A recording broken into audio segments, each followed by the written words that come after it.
جی اس وقت میں ملم جبہ میں موجود ہوں. ملم جبہ میں مولانا طارق جمیل صاحب کے ساتھ موجود ہوں. میرے ساتھ اس وقت وہ الفاظ نہیں ہے کہ میں کیسے ادا کروں، لیکن ایک بات ہے کہ اس بلڈنگ کو جو آپ دیکھ رہے ہیں 2008 میں یہ تباہ ہوا، آج یہ دوبارہ آباد ہو رہا ہے. اس کا افتتاح بھی مبارک ہاتھوں سے کر رہے ہیں. تو میرے لیے وہ الفاظ نہیں ہے. آج ہمارے ساتھ وہ موجود ہے، ان سے ایک دو باتیں کرنی ہے. میں نے خاص کر مولانا صاحب آپ ہمیں ٹائم دے رہے، ہم آپ کی مشکور ہیں اور آپ کو ویلکم کرتے ہیں کہ آپ سوات آئے ہیں. تو کیسا لگا آپ کو ملم جبہ کا نظارہ، اللہ کی قدرت کس طرح جو ہے نا آپ دیکھ رہے ہیں یہاں پر؟ جی پہلے تو میں ناظرین اور سامعین کو کہوں گا السلام علیکم ورحمۃ اللہ وبرکاتہ. اس کے بعد میں یہ عرض کروں گا اللہ تعالیٰ نے مجھے 6 بر اعظم میں کئی دفعہ پھرایا ہے. جی تو جو حسن اللہ نے ہمیں ان علاقوں میں دیا ہے وہ کسی سے بھی کم نہیں ہے. اگر ہماری گورنمنٹ ٹورزم کو ہی تھوڑا سا وہ کر دیتے پروموٹ تو بہت بڑا یہ ایک آمدنی کا ذریعہ تھا. اور ماشاءاللہ کسی جگہ سے بھی، کسی وادی سے بھی، جتنی اللہ کا فضل ہے مجھے بڑی دنیا پھرائی ہے. یہ بہت خوبصورت اللہ نے ہمیں جگہ دی ہے. اور پھر ملک بھی ہمارا خوبصورت ہے، نام بھی خوبصورت ہے. پہاڑ ہیں، صحرا ہیں، دریا ہیں، میدان ہیں، جنگل ہیں، زرعی زمینیں ہیں، 4 موسم ہیں، برفانی پہاڑ ہیں، 7 بڑی چوٹیاں اللہ نے ہمیں عطا کی ہوئی ہیں. تو بہت خوشی ہوئی یہاں آ کے. سر میں یہ چاہوں گا کہ آپ یہ بھی آپ ایک پیغام دے دیں کہ آپ کو لگ رہا ہے کہ یہ خوبصورت وادیاں اس کو دیکھنا چاہیے، نہیں دیکھنا چاہیے، کیا آپ کہیں گے اس حوالے سے؟ شرعی طور پر کس طرح ہے یہ آپ بتائیں سر. نہیں، اللہ تعالیٰ فرماتا ہے قل سیروا فی الارض، جاؤ میری زمین کو دیکھو، چلو پھرو، کلوا من الطیبات، اور اچھی اعلیٰ حلال چیزیں کھاؤ، اور وعملوا صالحا، اور اپنے عمل کو خوبصورت بناؤ. تو خود اللہ تعالیٰ نے قرآن میں کہا ہے کہ میری دنیا میں چل کے دیکھو. فامشوا فی مناکبہا هو الذی جعل لکم الارض ذلولا فامشوا فی مناکبہا وکلوا من رزقہ والیہ النشور. یہ سورہ ملک میں اللہ کہہ رہا ہے کہ میں نے تو تمہارے لیے زمین کو مسخر کیا، تو جاؤ دیکھو پھرو، میری قدرت دیکھو. میں یاد جاؤں افلا ینظرون الی الابل کیف خلقت والی السماء کیف رفعت والی الجبال کیف نصبت والی الارض کیف سطحت. اور کیوں نہیں کرتے ہو کہ اونٹ کیسا بنا ہو، کس نے بنایا، آسمان کس نے اٹھایا، پہاڑوں کو کس نے گڑا، زمین کو کس نے بچھایا. تو وجعل خلالہا انہارا، اور اس میں دریا کس نے بہائے. تو یہ ساری آیات اسی کو بتاتی ہیں کہ اللہ کی قدرت کو دیکھنا، سیاحت، یہ ہمارے اللہ کے طرف سے بھی اجازت بھی ہے اور بہت اچھا بھی ہے.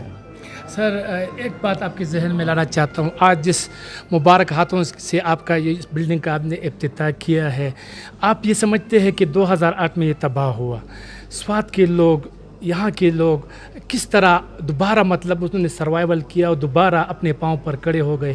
آج 2020 میں یہ عمارت دوبارہ کھڑا ہو گیا ہے.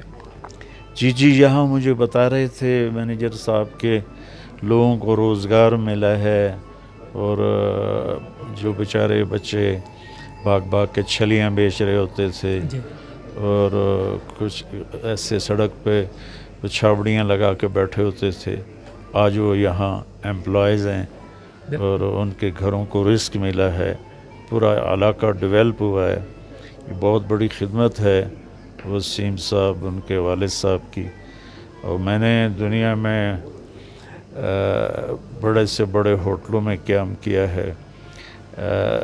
کینیڈا میں جس ہوٹل میں کوئین ایلزبتھ ٹھہری تھی، اسی کمرے میں ٹھہرا تھا.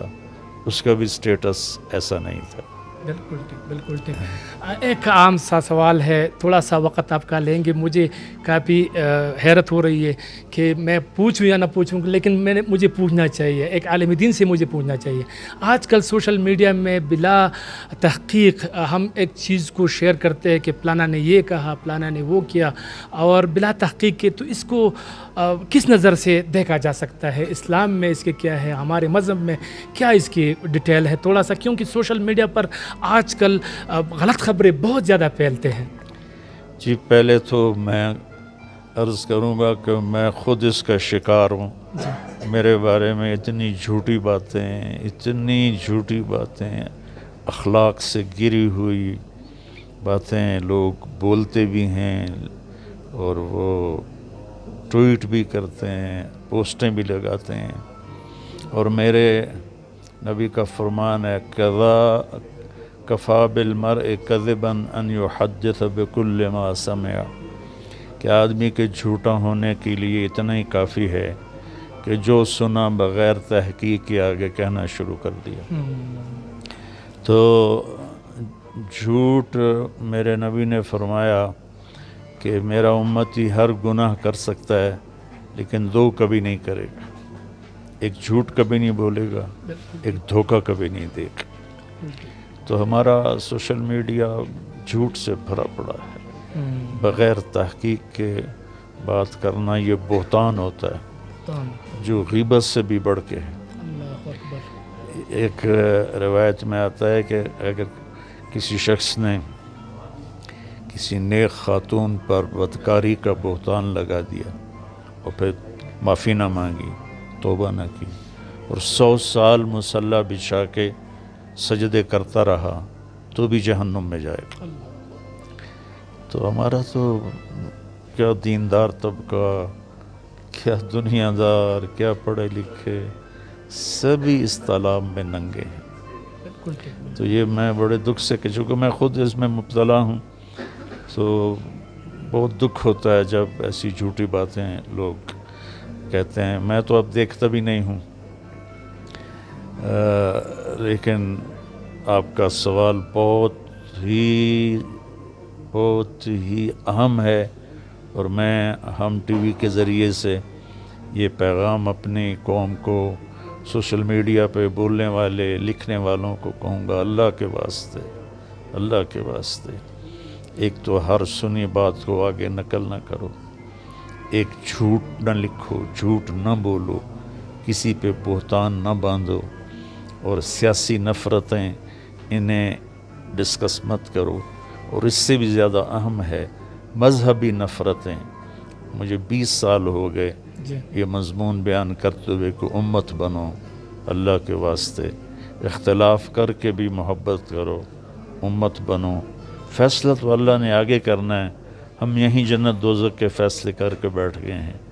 تو یہ ہر قسم کی رواداری کو سوشل میڈیا پہ استعمال کیا جائے۔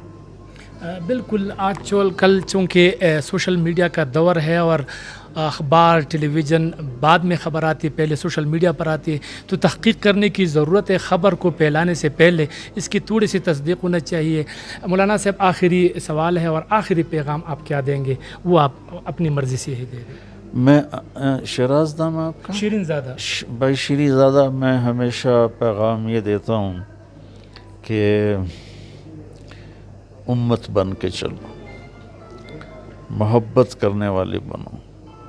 نمازی اللہ کا فضل ہے، بہت ہیں، روزہ رکھنے والے بھی، علماء بھی، اور خطیب بھی، لکھنے والے بھی، لیکن ایک دوسرے سے محبت ایسے گم ہو گئی ہے کہ جیسے کبھی تھی ہی نہیں۔